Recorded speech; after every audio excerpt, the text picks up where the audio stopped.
Graça e paz, você está aqui no Café com Palavra, eu sou o pastor Igor Marçal e nós estamos na nossa série aqui falando sobre batalha espiritual e nesse vídeo falando sobre conhecendo o nosso inimigo.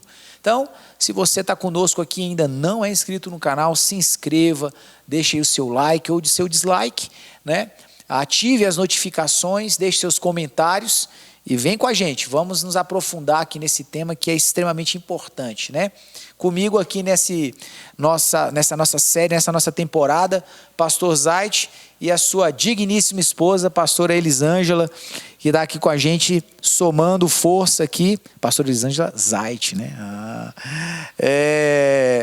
Somando forças aqui nesse entendimento. Nós estamos falando sobre conhecendo o inimigo, falamos sobre os principados, falamos sobre as potestades e agora vamos falar sobre as hostes, né? Quem são as hostes?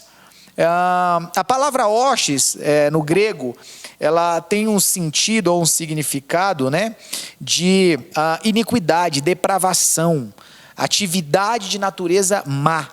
Essas forças, elas oprimem a humanidade, tentando levá-la ao desespero, ao medo, ao caos, à angústia, suicídio, né? Essas forças espirituais malignas atuam assim. Nós falamos sobre potestades, falando sobre a sua organização, sobre a sua ação coordenada em determinadas áreas, não é? Que ela vem e faz uma ação coordenada para atacar várias pessoas. As hostes, elas seguem numa outra linha, a linha do medo. Então elas atuam para provocar, fazer bagunça, para fazer arruaça, para causar terror, para gerar pânico, para levar as pessoas a um lugar de angústia, de desespero mesmo. Por exemplo, as hostes, elas muito se apresentam quando você está em um lugar, um ambiente, você sente uma presença maligna, não é? Tentando gerar pânico no seu coração. Quem está se apresentando ali? Geralmente são as hostes, que vêm para fazer esse fim. Quando você vê vultos, vê panela caindo, né? Aquela situação, que é isso? São hostes, né? Geralmente cultos, né? Onde entram pessoas alcoolizadas, às vezes drogadas, elas estão sendo influenciadas pelo quem? Hostes. O objetivo é bagunça, é arruaça, ou, em outros aspectos, medo, né? De intimidações, né? Vamos falar um pouquinho sobre as hostes aí, vamos desmascarar aí essa ação desse grupo de demônios aí. Quem vai primeiro? Pastor Elisângela? Então, pastor Elisângela, vamos desmascarar essa turma aí. Então, é os baderneiros. Os baderneiros. Muitas vezes, ele atua muitas vezes à noite. Gosta muito da noite. O som, né, som alto na rua, que não deixa você dormir, brigas, né, violências domésticas, violência contra a criança, estupros, acidentes domésticos, né, acidentes na escola. Eu lembro que na escola, teve uma escola que eu trabalhei que sempre estava acontecendo um menino quebrando o braço. E só acontecia quando a diretora não estava.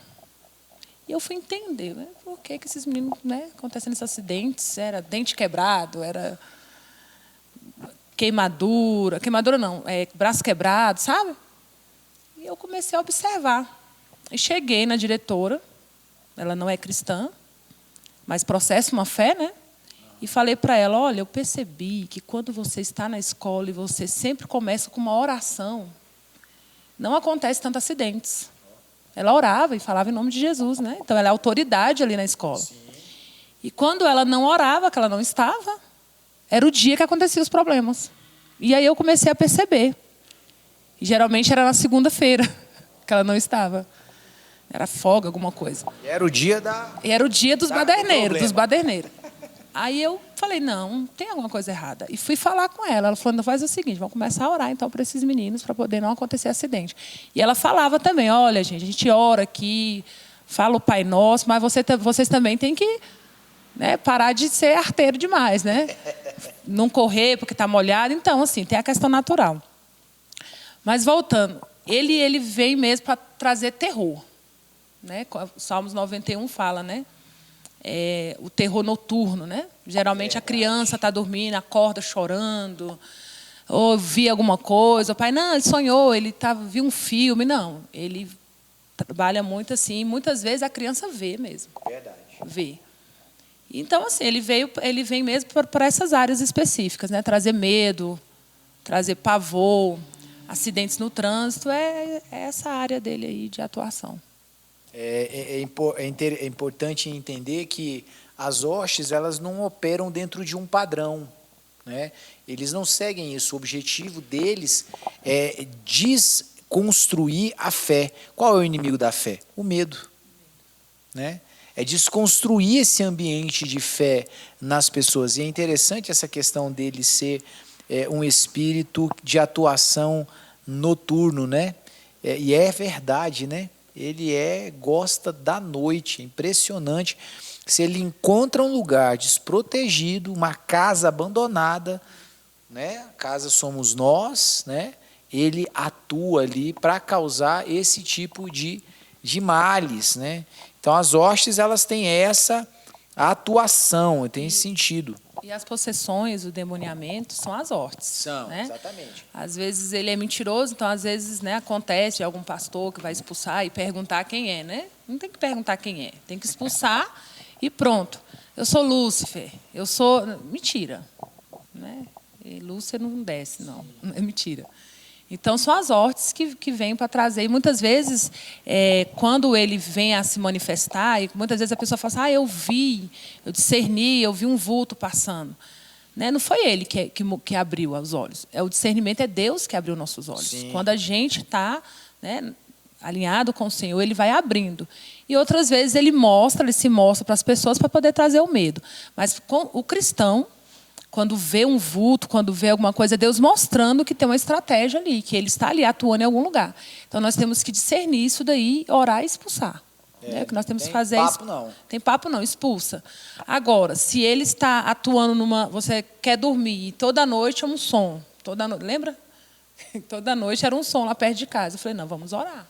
Sim. Vamos orar, que tem hostes ali para poder perturbar o sono daqueles que vão trabalhar no outro dia. Então, é isso aí. Os vultos, que geralmente o pessoal vê muito em fazenda, né? Vi um vulto, vi uma mulher, vi não sei quem, tudo isso aí é hoste. O objetivo deles é alimentar esse misticismo, alimentar esse engano, alimentar essas coisas, para que as pessoas não tenham o discernimento correto daquilo ali, percebam aquilo ali, fiquem com medo, com receio. Ele é alimentado pelo medo. Se ele chegou e viu medo, superstições, né? Tempos atrás, a Esther, em casa, estava com medo do escuro. Só queria dormir de luz apagada, de luz acesa, né? Por causa dessas questões. Eu expliquei para ela todo esse processo. Olha, filha, é isso. Mas, o poder de Jesus é muito maior do que ele. Nós vamos orar. Isso vai acabar aqui e vamos fazer mais. Nós vamos orar. E logo depois que a gente orar, nós vamos andar pela casa toda com as luzes apagadas. Não é? E aí fiz isso com ela. Pegamos, andamos de mão dada, andamos na casa, estou vendo? A casa, normal, é tudo que sempre tem, só que está sem luz. A única diferença é essa. Dali por diante acabou, nunca mais precisou dormir de luz acesa, dorme de luz apagada todo dia e não tem mais problema com isso. Então, assim, nós precisamos encarar, é um demônio, mas ele não é um ser que tem mais poder e condições de atuação do que o que está conosco. Lembrar desse texto é muito importante. Maior é o que está conosco, a autoridade de Cristo sobre nós. Outro ponto importante sobre a questão das hostes é a questão do que ela se aproveita como brechas, tá? Então, às vezes, você tem uma situação de pecado na sua casa, um item de pecado, está lá. Um item de idolatria, está lá. Alguma coisa que carregue, tá? Lembra disso, o objetivo da hoste é nos conduzir a um processo de misticismo, de medo, de idolatria, de pânico. Então, ela se aproveita dessas brechas. Então, está tendo muita manifestação de hoste na sua casa, você está orando aí e mesmo assim não resolve, tem alguma coisa errada aí? Tem algum trem aí que está deixando a porta aberta para ela entrar. Então, você precisa discernir, buscar, caçar o que é. porque tem alguma coisa lá permitindo acesso a ela naquele lugar. Porque lembram do que que a pastora Elisângela falou sobre autoridade? Olha, a diretora estava lá, orou, fechou a porta, não entra. É a mesma coisa, você tem na sua casa, você é a autoridade do seu lar, né? Então, se ele está tendo acesso, alguma coisa está errada. Além das brechas, né, que é um lugar de acesso, que ele quer mais são as brechas, né, para ele atuar. Então, tendo brecha e território dele. Onde há trevas, ele vai atuar, ele se alimenta. E muitas vezes a gente usa, né, esse termo, que é o ponto de contato, a gente chama ponto de contato. Às vezes um amuleto, às vezes um livro espírita, alguma coisa que você, não, eu converti, mas isso aqui foi minha avó que me deu, meu pai, deixei lá. É algo consagrado a ele. Então, ele tem brecha ali, ele pode entrar porque tem algo dele ali, é território, então é ponto de contato. Eu viajei agora, pastor, foi interessante, para São Luís, Montes Belos, e eu fui orar numa casa. Fui convidado com meu irmão para orar numa casa, meu irmão pastor. Sim. E quando nós oramos na casa nova, né, então consagramos a casa ao Senhor, e um dos irmãos falou assim, nossa, quando eu peguei nesse banquinho aqui, um banquinho. De madeira, esse banquinho antigo, eu me arrepiei, sabe? Achei isso tão estranho. E aí, quando fomos entrar, né, questão, e eu fiquei assim, aí na hora que eu entrei, eu senti algo estranho também, porque Deus revelou e algo que estava ali foi, né, manifestou assim no âmbito espiritual e acaba que sente no âmbito natural, né, na pele, né, questão é outro assunto. E aí a pessoa disse assim, o dono, né, que era o homem lá da casa, não, esse banco era do meu bisavô, que depois passou para o meu avô, depois passou para o meu pai, passou para mim. Aí ele foi contar a história do banco e tal. Eu falei, não, é um ponto de contato. Vamos queimar? Eu falei, não. Então, vamos orar, vamos consagrar ao Senhor. E se você sentir no coração que você precisa queimar, você queima. Então, assim, era um ponto de contato. Aconteceu agora, terça-feira. Terça foi segunda. Então, assim, são detalhes que muitas vezes a gente não percebe que tem. E orando, pedindo discernimento a Deus, ele vai dar o discernimento. Com certeza. Tem que estar ligado. Discernimento. Perceber as coisas, né? Então, mais uma vez, um ponto importante que a gente já falou aqui, não é que você vai espiritualizar tudo, mas também você não vai entender tudo de forma natural, você tem que ter o discernimento. Espera aí, sentei aqui, toquei em alguma coisa, estou sentindo uma permanência de uma ação, de um espírito maligno aqui, espera aí, alguma coisa está errada, não é normal, não é comum. Tá? Um ponto importante aqui para diferenciar, potestades têm o desejo de o agir secreto. Eles não querem se manifestar. Potestade não quer se manifestar, ela quer passar despercebida. Principado, mesma coisa, quer passar despercebido, quer que ninguém note. Agora, os barulheiros são as hostes. Esse não faz a menor questão de ser discreto. Esses querem mesmo aparecer, porque eles trabalham através do medo, do pânico. Então, eles querem se fazer presentes, querem se fazer reais, querem se fazer perceptíveis, para causar em nós esse tipo de terror. A minha esposa falou de um exemplo de uma coisa externa, né? Sim. E também existem as coisas internas, né? A escuridão dentro do coração alimentam, né? Então, é um pecado não confessado, um ódio, um rancor guardado ali que nunca saiu, amargura que nunca saiu daquele coração. Aquilo também vai ser uma porta de entrada para que essas hostes se alimentem ali. Eu estava vendo um programa de TV chamado Quilos Mortais, né? Uhum. Aí uma senhora lá com quase 300 quilos. 300 quilos? 280, assim. E aí ela contando, né, um pouquinho de como começou a viver, a engordar daquele jeito, né? Começa com um processo de ansiedade, né? E para aliviar a ansiedade, a pessoa desconta na comida. Desconta na comida. Mas anterior a isso, o que puxou isso tudo foi um processo que ela foi abusada ainda quando adolescente. Olha só. E guardou muita raiva, muito rancor, né, de si, que não queria mais se cuidar, ter beleza. Então o corpo começou a deformar-se e ela se importar com aquilo porque ela tinha raiva da sua própria imagem, né? como mulher. Então, ele se sentia culpado. Então, aquilo era um ponto ali de contato com essas hostes para eles colocarem na vida dela esse medo, né, de querer romper com esse sentimento que estava guardado lá dentro, né? E às vezes ela nunca tinha confessado para ninguém, nunca tinha falado, declarado isso. E isso se torna algo que o inimigo usa para controlar, para intimidar a pessoa. Existem 3 grandes grupos ou áreas que são, a gente pode usar até esse mesmo termo, que servem como pontos de contato interiores, né, internos de uma pessoa.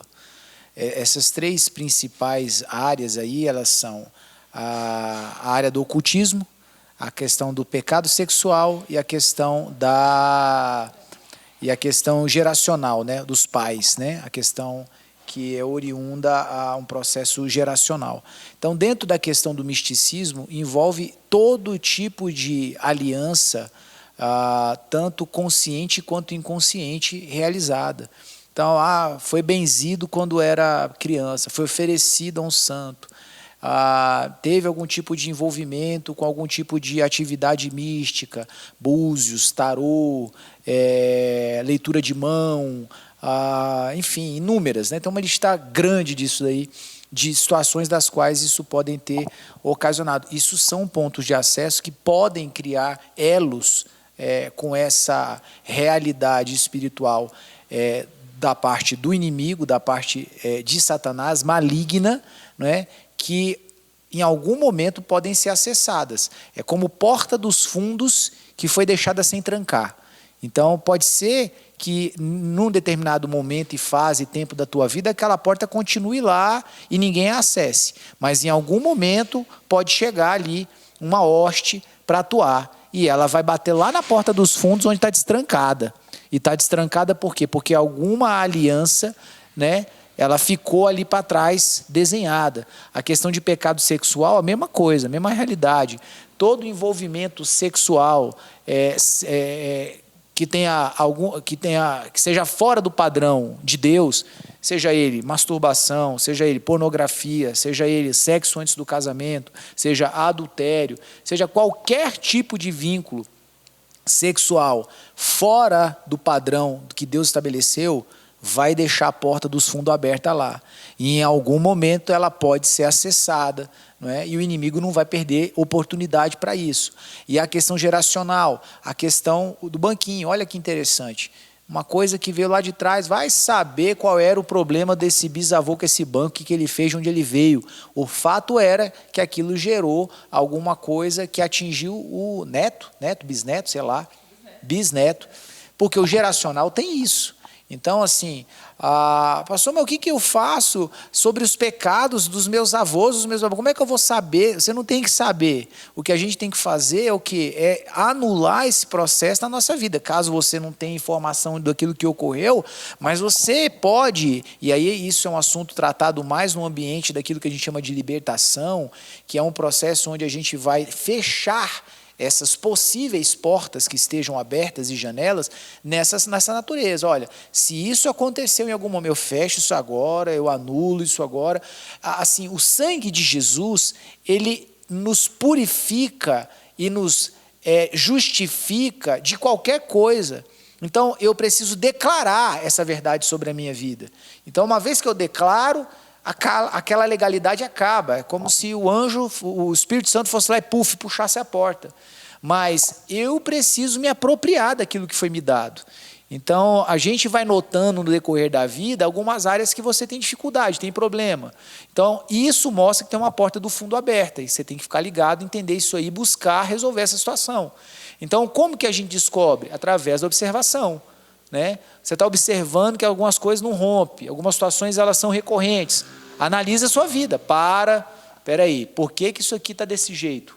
Entende? Eu não sei como fazer, peça ajuda, procure alguém que entenda disso, procure alguém que tenha experiência, alguém sério, bíblico, que tenha essa noção sobre a questão desses pontos de contato espiritual e procure alinhar isso o quanto antes. Porque são pontos que podem engessar a sua vida, travar a sua vida. Sabe, quando você começar a decolar, vai ter lá alguém para puxar você de volta, porque a porta do fundo ficou aberta, não é? Isso. Nós chamamos muito assim nessa área de alma fragmentada, né? O que acontece? Quando eu me converto, muitas vezes nós temos até um tempo de crente, baseado com o Espírito Santo, fala em línguas e tal, e tem algo na vida que não rompe, né? Tem algo ali que é repetitivo, então uma iniquidade que continua. Então, muitas vezes é necessário buscar lá atrás, né? Quando não tem informação, pedir a Deus o discernimento. Porque nosso coração, nossa vida tem que estar totalmente voltada a Deus. Deus tem que tomar o lugar total. Então, às vezes, a pessoa fala assim, mas eu tenho essa área aqui que não rompe. Então, a área de escuridão. Essa área, o nosso coração tem que estar totalmente voltado a Deus. Luz, né? Vamos dizer luz. Onde não há luz, há o quê? Há trevas. Então, esse lugar que ainda não rompe em Deus é um lugar de acesso do inimigo. Muito bom. E ainda sobre esse tema, eu quero citar aqui o texto de 1 Pedro, capítulo 5, do verso 8 e verso 9, que diz assim, esse é um texto muito importante aqui, nesse fechamento desse tema dessa aula. Diz assim, sede sensatos, sensato, ou seja, equilibrado, né? Sensatos e vigilantes. Aqui Pedro vai falar sobre um aspecto puramente espiritual, de batalha, de guerra, de combate contra o inimigo. Então, a primeira coisa que ele fala é sede sensatos. Ou seja, sem extremos, sensato e vigilante. O diabo, vosso inimigo, né, anda ao seu derredor como leão, rugindo e procurando a quem devorar. Resiste-lhe, permanecendo firme na fé, consciente de que os irmãos que tendes em todo o mundo estão atravessando também os mesmos sofrimentos. Bom, primeiro ponto aqui que eu quero falar sobre a questão de sensatez, né? Eu já repeti, então não vou falar de novo. O segundo ponto é o Pedro, agora Pedro, não mais Paulo, identificando quem é o inimigo. Paulo já tinha falado lá atrás, olha, sua luta não é contra a carne e sangue, a luta é contra os principados, as potestades, as hostes. E Pedro fundamenta isso também, né? É o inimigo, é o diabo. E esse diabo, esse inimigo, ele anda ao derredor como leão, né? Rugindo, procurando a quem possa devorar. Aqui, a palavra derredor, talvez não seja a palavra mais adequada, porque dá a entender que é como se ele estivesse a um lugar, eu já vi muito esse termo sendo utilizado, né? Porque existe um outro texto que vai dizer que os anjos estão ao nosso redor, nos guardando e tudo mais. E aí foi colocado como se derredor fosse um lugar depois do redor. Só que não existe isso no português, né? Redor e derredor são sinônimos, não são lugares diferentes. Então não quer dizer que um está numa camada e o outro está numa outra camada. Tá? As duas coisas querem dizer a mesma coisa. Então, os anjos estão ao nosso redor e o inimigo também está. Então, eles estão no mesmo ambiente. Você está num lugar e está ali. Perto de você tem anjo, perto de você tem os inimigos. Então, não estão numa camada diferente, não está falando de camadas. Estão ali, rondando. Agora, o que essa palavra aqui, ela traz para nós, no seu sentido original, de entendimento mais próprio. A palavra derredor, que foi traduzida para o português como derredor, é a palavra grega peripatel. A palavra grega paripatel fala sobre algo que faz o próprio caminho, que faz bom uso das oportunidades. Foi mal traduzida para caramba essa palavra, né? Tem nada a ver derredor, né? Podia ter usado inúmeras outras palavras, né? Mas enfim. Por isso é bom você ter um bom dicionário bíblico para você poder fazer esse tipo de pesquisa. Então a palavra peripatel fala sobre fazer o próprio caminho. Alguém que faz o próprio caminho. Alguém que faz uso das oportunidades. Por isso, Tiago utiliza a expressão do leão. Se você já viu algum vídeo na Discovery ou qualquer outro canal enfim, que passe coisa de selva, e já viu um leão caçar, você vai entender o que ele está querendo dizer aqui. Como que um leão caça? O leão ele não vai andando na trilha que os animais estão andando. Ele não segue, eu vim aqui comer vocês. Não é assim que ele faz, né? Ele não anda na mesma estrada. Ele faz o próprio caminho. Ele vai na espreita. Ele faz um caminho que ele não vai ser visto. Ele é sorrateiro, né? Ele vai se esgueirando. Então é disso que se trata. É esse o entendimento que Pedro está querendo trazer. Ele fica ali, esgueirando, fazendo... O diabo, ele não vai ser ético, tá? Ele não vai ser delicado, ele não vai ser gentil, ele não vai avisar antes de atacar, tá? Ele não vai esperar você estar num dia bom. Hoje eu não estou num dia legal. Não, diabo, vamos deixar para a nossa guerra para amanhã, porque hoje eu não estou bem.